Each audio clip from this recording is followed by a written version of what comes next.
Catherine Regbusch de la chaîne Pégase Shiatsu, bonjour. Aujourd'hui, je vais vous parler d'un article qui est paru le 21-22 février 2020 dans le Figaro Magazine. Le pangolin, une victime aux airs coupables, qui est très bien fait, sauf sur un point. Et là, je mettrai un bémol, parce qu'il n'est pas question que je parle juste d'articles sans rien ajouter moi-même. Mais là, je mettrai un bémol sur une des choses qu'ils ont dit, où ils se sont mal exprimés, certainement par méconnaissance. Alors, en fait, suite à l'épidémie de coronavirus, on a découvert qu'il y avait un trafic important sur les pangolins et ça peut être juteux sur des grandes quantités, pas sur des petites mais sur des grandes, parce que ça se vend $100 000 la tonne d'écailles.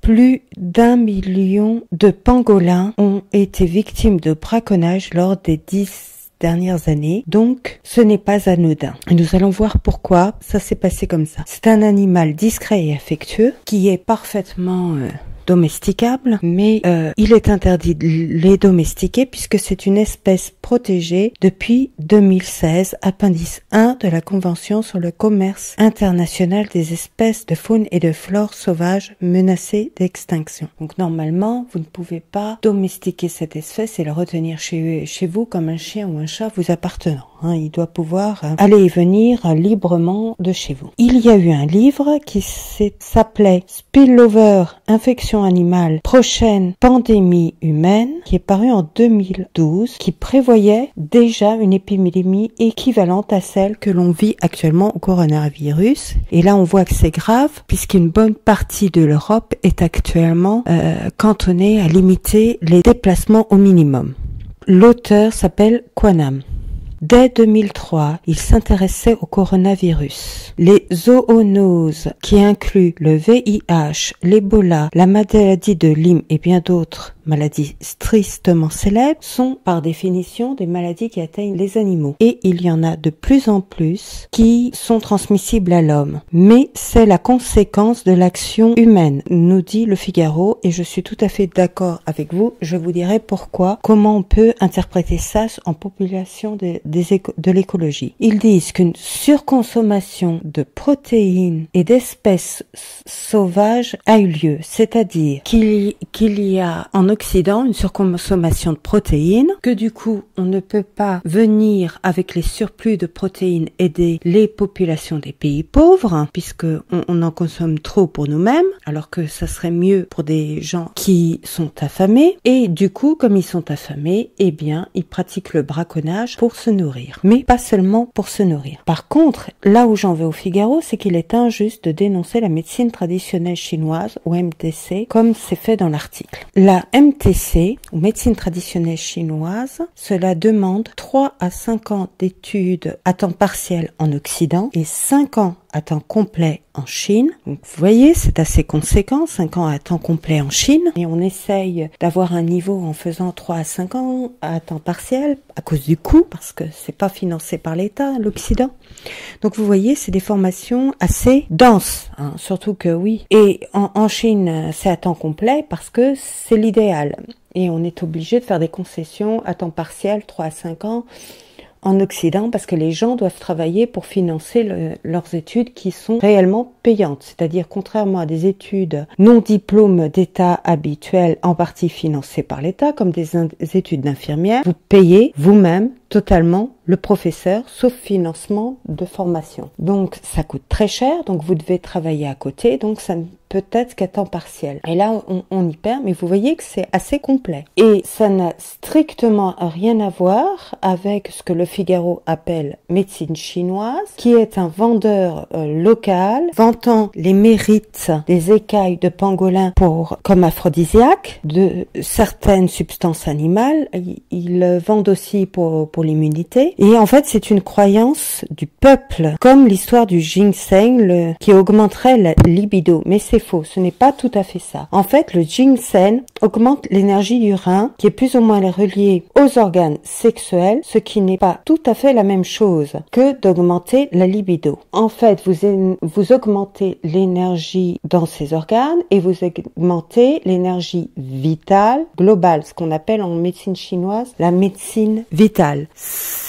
même si c'est lié à l'énergie sexuelle, ça ne s'interprète pas en médecine chinoise en termes de fertilité, et la libido ne va pas au-delà des capacités normales d'un individu, contrairement à ce qu'on voit dans les films, qui fait que les gens, quand ils fantasment sur les films qu'on voit à la télé ou au cinéma, ils s'imaginent qu'ils doivent faire les mêmes performances et ils prennent du Viagra pour faire les mêmes performances. Mais ça ne marche pas. Ce qui marche le mieux, c'est le bon conjoint au bon moment. Et donc, consommer du Viagra, malheureusement, c'est mauvais pour la santé, on va le voir. Donc l'article a raison de dire que les effets ne sont pas prouvés, même par des statistiques millénaires de médecine chinoise. La vraie médecine chinoise, celle que le Figaro visiblement ne connaît pas et qui était enseignée dans ce qu'on pourrait appeler des facultés ou des écoles d'acupuncture. Voilà. Et des écoles d'acupuncture, on en a à l'Occident qui sont plus ou moins reliées à des écoles japonaises ou chinoises, pour vérifier qu'ils ne font pas de bêtises, qu'ils sont bien dans le ton de ce qui est traditionnel. Donc vous voyez, on est très loin du vendeur qui vend à la sauvette des espèces interdites, illicites sur un marché chinois. Mais il faut savoir ce que c'est qu'une démarche scientifique. La démarche scientifique commence avec des statistiques. Avant de démontrer le mécanisme, que ce soit en biologie, en médecine ou en maths, on regarde les statistiques. Les statistiques, ou en physique, les statistiques nous donnent une idée de ce qu'est la vérité. Et parce qu'on connaît la vérité, on va essayer de démontrer les différents mécanismes. Donc démontrer les différents mécanismes, la médecine traditionnelle chinoise ne le fait pas. Elle en parle de façon imagée des mécanismes, elle les interprète à sa façon par l'observation. Mais par contre, toute la partie statistique, comme le dit Monsieur Philippe Sionneau, un grand acupuncteur, oui, la part de statistique, elle le fait. Donc en fait, c'est juste la démonstration du mécanisme, comment ça fonctionne, qui n'est pas prouvé, qui n'est pas démontré, qui n'est pas étudié. Et dans le fond, ce n'est pas grave. Donc là, quand le Figaro part du principe que ce qui est en médecine traditionnelle chinoise n'est pas démontré, c'est démontré comme effet par les statistiques. Ce qu'il y a, c'est que les mécanismes, on les connaît pas. On connaît les mécanismes de certaines molécules, mais comment marche la médecine chinoise, à part que statistiquement ça marche. Moi j'ai lu des mémoires que j'ai trouvées sur le net qui étaient tirées de thèses, des thèses et des mémoires statistiques qui étaient tirées d'élèves, par des élèves qui étaient soutenus par des élèves de médecine ou des écoles vétérinaires. Et oui, ils font des études statistiques. Donc statistiquement, ça marche. Ce qu'il y a, c'est qu'on ne peut pas démontrer le mécanisme, comment il fonctionne. Donc là, le Figaro a tort de croire que la médecine traditionnelle chinoise, statistiquement, on ne sait pas ce que ça donne. Si, on sait ce que ça donne. Il y a des études qui sont faites régulièrement et on comprend comment on peut faire ces études pour analyser. Ce qu'on ne sait pas, c'est démontrer comment la médecine traditionnelle chinoise fonctionne. Et c'est certainement la même chose. Il existe, contrairement à ce que dit le Figaro, certainement la même chose en homéopathie. Il faut que ce soit très clair. Ils ont parlé d'homéopathie, ils auraient jamais dû. Même l'homéopathie, à part les gens qui sont un peu fourre-tout, qui prennent un peu tout à droite, à gauche, je prends un peu d'homéopathie, un peu de médecine chinoise et tout, parce que je suis incompétent et donc je fais un sacré mélange et tout. Un bon homéopathe peut ne faire que de l'homéopathie. Un bon acupuncteur, à mon niveau, moi je suis que praticienne chinoise, praticienne de shiatsu, donc j'en suis pas encore là. Mais si je faisais des études d'acupuncture poussée, je pourrais complètement occulter l'homéopathie ou l'herboristerie occidentale et ne pratiquer que la médecine traditionnelle chinoise. Ça marcherait impeccable sans que j'ai besoin de faire autre chose. C'est seulement parce que je n'ai que le shiatsu et le reiki que là, je suis obligée de regarder à droite à gauche ce qui se passe. Il faut donc différencier la pratique populaire. D'ailleurs, le Yiking tirage en fait partie. Le Yiking ou Yijing, ça dépend des prononciations. C'est un tirage dans le temps présent. Ce n'est pas une prédiction du futur. Même s'il y a une notion de tirage comme un tirage de cartes de tarot, on questionne les énergies au temps d'aujourd'hui, là, maintenant, dans la minute où j'en suis par rapport à la question. Donc vous voyez, c'est en ça que les spécialistes du Hiking disent que non, ce n'est pas une prédiction. Bon, maintenant, vous pouvez adhérer ou ne pas adhérer, puisque il y a un tirage, on questionne la question au temps X. Qu'est-ce qu'on doit faire aujourd'hui? C'est pas qu'est-ce qu'on doit faire demain, qu'est-ce qu'on aurait dû faire dans le passé, c'est aujourd'hui, qu'est-ce qu'on doit faire. Après, vous y croyez ou vous y croyez pas, c'est pas important. Il y en a beaucoup qui parlent d'énergie des ancêtres, et en faisant des exercices respiratoires, alors à ce moment-là, ça a plus trait au yoga et au reiki, ou alors des impositions des mains, et là on est plus dans le reiki, le magnétisme. Ce n'est pas la médecine traditionnelle chinoise. Ces pratiques ont été séparées de la médecine traditionnelle chinoise sous les Han. C'était il y a très longtemps, bien avant le communisme. Donc, il faut arrêter de raconter n'importe quoi, de mettre l'étiquette médecine traditionnelle chinoise à n'importe quoi. La médecine traditionnelle chinoise, c'est quelque chose qui englobe des massages, des techniques de gymnastique, des techniques à faire au quotidien pour équilibrer, voir si on pratique tout ce qu'il faut dans une journée, toutes les positions, être debout, couché, assis, regarder avec attention, etc. dans la journée pour équilibrer son corps. Voilà, il y a une question comme ça. Mais principalement l'acupuncture et encore plus principalement la pharmacopée. On n'est pas du tout dans l'imposition des mains. Même en massage, il n'est pas question d'imposition des mains. Il est question de pression de points, que ce soit le massage Tuina, ou que ce soit le Shiatsu qui est un dérivé du massage Ama, ou que ce soit le Ama qui est son ancêtre. Il n'y a pas de question j'ai de l'énergie dans les mains. Ça n'a rien à voir. Donc, justement, même dans les écoles de Shiatsu, on voit un peu de tout et n'importe quoi, sous prétexte que c'est du Matsunaga. Allez, on joue avec l'énergie. Non. Il faut être bien clair. Ça, c'est pas du magnétisme, c'est quelque chose de bien particulier. Même si on peut avoir des sensations énergétiques, l'action n'est pas énergétique en elle-même. C'est une stimulation physique, c'est des sensations physiques. 9 fois sur 10, même 99 fois sur 100, ce ne sont que des sensations physique que de la part du thérapeute, même si le patient peut avoir des informations énergétiques qu'il peut lui donner. Mais c'est comme ça que ça marche. Donc on met tout et n'importe quoi dans le terme médecine chinoise, alors qu'en fait c'est médecine traditionnelle chinoise, c'est principalement de l'acupuncture et la pharmacopée chinoise, de la diététique, des choses comme ça, et du massage. Alors, la véritable médecine chinoise est d'ailleurs quelque chose qui a à voir avec le vivant. Le vivant doit en être au fil du temps avec les saisons en fonction du milieu extérieur et qui n'a rien à apprendre de l'écologie. C'est déjà de l'écologie. C'est du taoïsme. C'est de l'écologie finalement à la chinoise. Donc on fait notre écologie dans notre coin et puis on leur laisse faire leur taoïsme, leur médecine chinoise qui est très écologique, et les problèmes de pollution et d'extinction en Chine sont dus aux mauvaises gestions par le communisme et une incompréhension totale de ce que c'est que la science, parce qu'ils y sont venus à ce moment-là pour la plupart. C'est comme ça que malheureusement, on a demandé aux populations pauvres de tuer les moineaux par épuisement en jouant du tambour et en leur faisant peur jusqu'à ce qu'ils volent et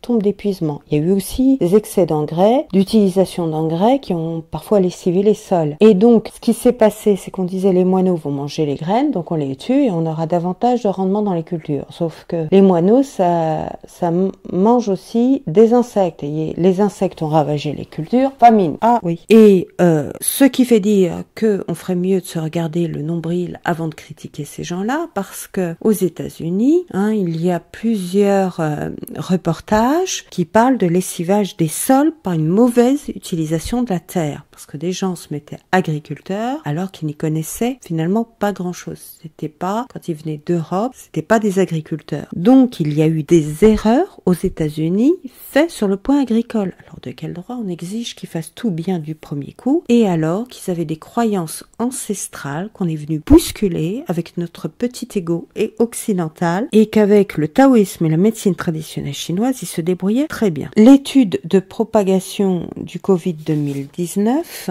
si elle ne permet pas d'établir clairement clairement le rôle du pangolin, a mis en lumière l'effroyable trafic dont il a été victime. Si jamais il y a une corrélation entre le virus et le pangolin devait se mettre en évidence, vu l'étendue du trafic, c'est l'être humain qui devrait être jugé coupable et pas le pangolin. En effet, en dessous d'une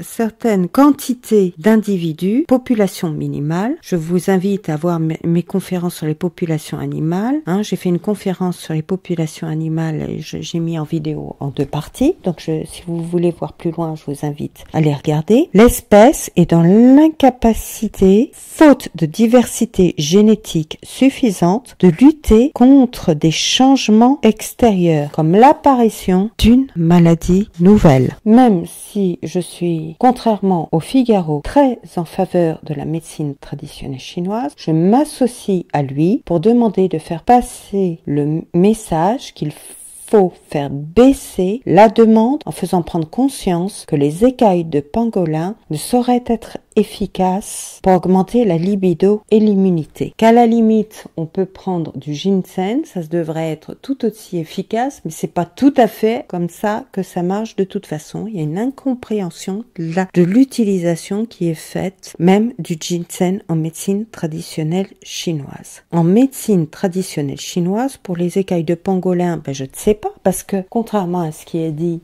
dans les traités de médecine chinoise moderne, on ne voit pas ça. Je ne sais pas si ça a traîné dans les anciens ou si c'est juste une croyance populaire qui sort de je sais où. Je n'ai pas matière à lire tous les anciens traités malheureusement, mais dans les traités modernes, vous ne trouvez pas des écailles de pangolin. Et quand vous trouvez le ginseng,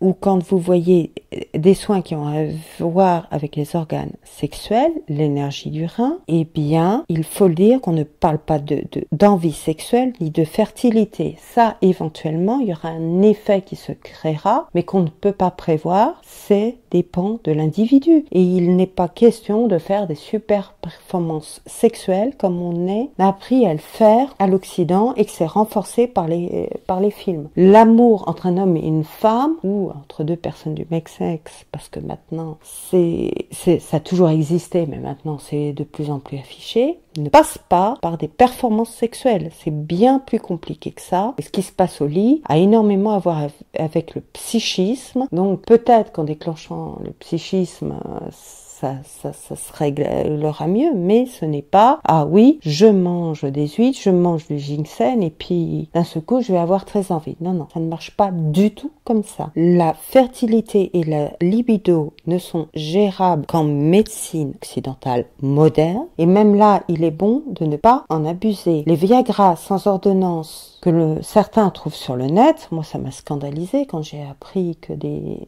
hommes faisaient ça pour être dans la performance, tirer des femmes. Moi je vous dirais que un homme qui fait ça, moi il m'attire pas du tout. J'ai pas envie d'être avec lui. Cela peut créer, sans surveillance médicale par un médecin occidental, je plaisante pas, ça peut créer de graves problèmes de santé. Il faut donc le Viagra le consommer sous surveillance médicale par un médecin de médecine occidentale qui peut vous paraître traditionnel mais qui n'est pas, que c'est moderne. Ce qu'on appelle la médecine communément en Occident, qui n'a rien à voir avec la médecine chinoise. Il est temps de renforcer la législation en Afrique et en Asie, mais moi j'irai même plus loin que l'article du Figaro. Il faut informer les gens. Ce qui fait que les gens agissent bêtement, c'est le manque d'information. C'est l'ignorance. Mais voilà, vous n'allez pas arriver avec des informations scientifiques en Afrique, en Asie.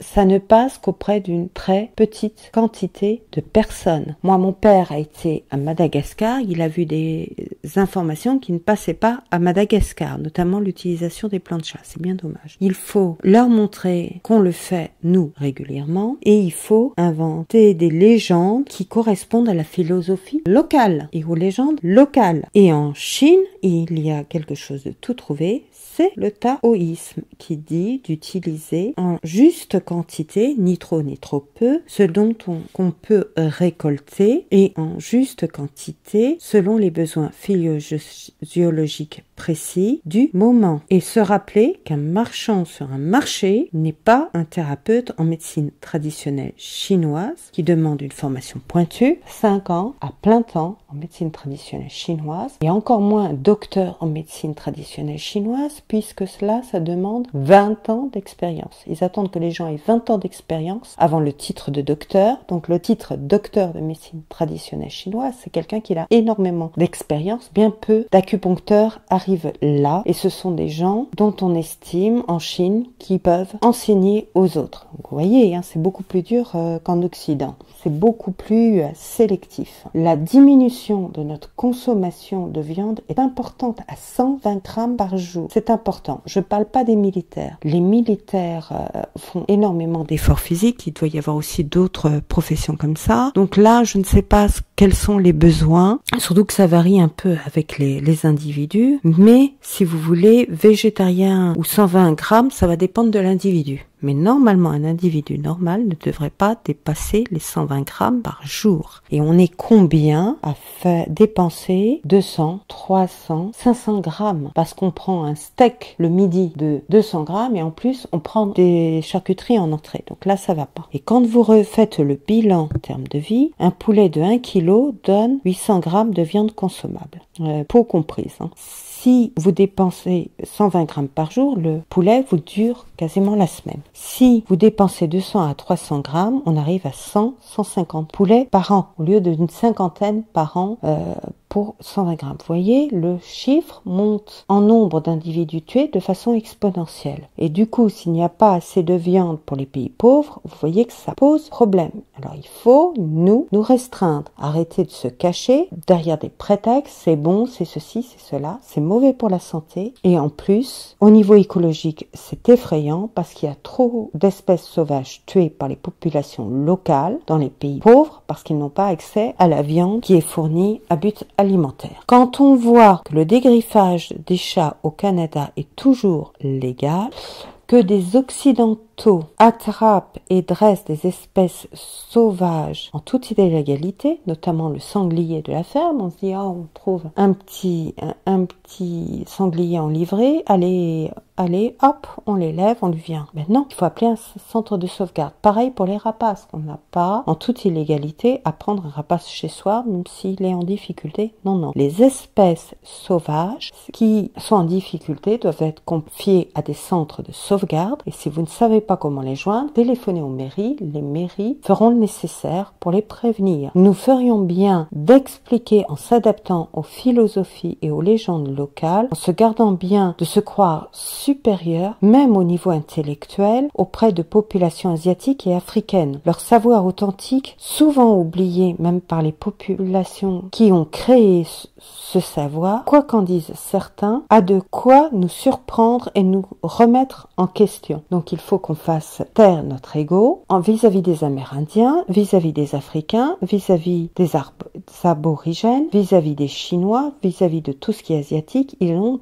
des savoirs à travers leur médecine traditionnelle, plus ou moins perçues quand elles sont chorales, très bien conservées quand elles sont écrites comme la médecine traditionnelle chinoise, et on a tort bien souvent de les remettre à nos sauces en isolant la molécule. Alors isoler la molécule pour agir en urgence en médecine occidentale, d'accord, mais dire qu'on remplace les médecines locales, non, on ne remplace pas les médecines locales. Ce n'est pas vrai, ça doit être fait en complément. La médecine traditionnelle locale doit être faite en complément de la médecine occidentale, comme ça a été fait depuis le communisme en Chine, qui a gardé, oui, cette médecine traditionnelle chinoise. Et je vous le dis, on m'a posé 2 fois la question, non, ce n'est pas les maladies qui viennent là-dessus qui nous permettent d'incriminer la médecine chinoise. La médecine chinoise est saine, elle est valable, en tout cas celle qui est réellement étudiée dans les instituts avec les traités chinois. Les Chinois ont des traités écrits, ce n'est pas une vague connaissance comme un chaman avec de l'ésotérisme, non, c'est pas du tout comme ça que ça marche. Quoi qu'en disent certains qui pratiquent ce genre de choses et qui disent c'est de la médecine chinoise. Non, ce n'est pas de la médecine chinoise. J'espère que j'ai été claire et que cela vous intéressait. Je vous remercie de m'avoir écouté et surtout surtout, faites bien circuler l'information. C'est important. On a tout à y gagner d'un point de vue écologique, d'un point de vue santé. Il est important aussi de limiter les transports touristiques. Il y a trop de pubs pour inciter les gens. Ça les rend égoïstes parce qu'ils ont besoin de beaucoup de fric pour faire des voyages touristiques. Et un voyage touristique, ça véhicule des maladies. Et ce n'est pas forcément ce qui va rapporter forcément beaucoup aux pays pauvres. Il faut voir les choses différemment, comment réinstaurer une économie. Nous, on a une économie qui se casse la gueule. Ce n'est pas en faisant des voyages à l'étranger qu'on va résoudre le problème. Alors, il faut déjà remettre à flot notre économie en faisant travailler tout le monde. Et après, on pourra voir la question des voyages. Mais de toute façon, on le voit avec le coronavirus qui est quelque chose de sans précédent. On voit la vitesse avec laquelle ça peut se répandre quand on fait des voyages touristiques au lieu de se limiter à l'essentiel. Un voyage touristique devrait être en partie écologique ou sanitaire pour aider ces populations et pas seulement pour notre plaisir, pour nous rendre égoïstes parce qu'on veut gagner plus d'argent et que du coup, notre voisin en France qui crève de faim, eh bien, on lui ferme la porte au nez. Non, je veux pas te faire travailler, toi. J'ai vu ça un tas de fois. Ça, c'est les personnes qui voyagent beaucoup. Je vous remercie de m'avoir écouté.